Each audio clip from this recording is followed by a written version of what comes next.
եթե նպատակների հարթությունում ենք չափում,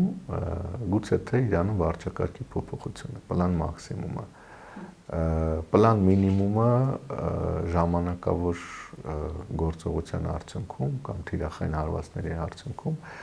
իրանական վարչակարգին ուրեմն միակողմանի զիջումների դրդելը եւ համաձայնություն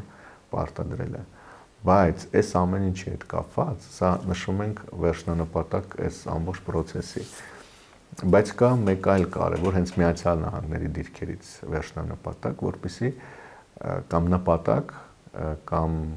գործողության պլանավորում ամենաճիշտը, որպեսզի գործողությունը երկարաժամկետ չլինի եւ որևէ կերպ Միացյալ Նահանգները չմահաճվի երկարաժամկետ, որովհետեւ Միացյալ Նահանգների արտաքին հակառակորդները հենց դրան են հակված։ Նույն Չինաստանը, Ռուսաստանը, իրենց անհրաժեշտ է,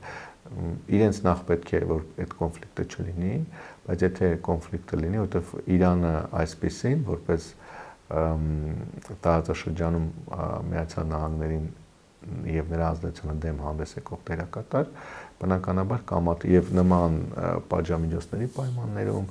այսպես սահմանափակ հնարավորությունների պայմաններում ձեռնտու է թե Ռուսաստանը, թե Չինաստանը, հետո ամեն մեկը իր մասով ինչ որ օգուտներ է խաղում, օրինակ Չինաստանը էժան էներգակիրներ է ձեռք բերում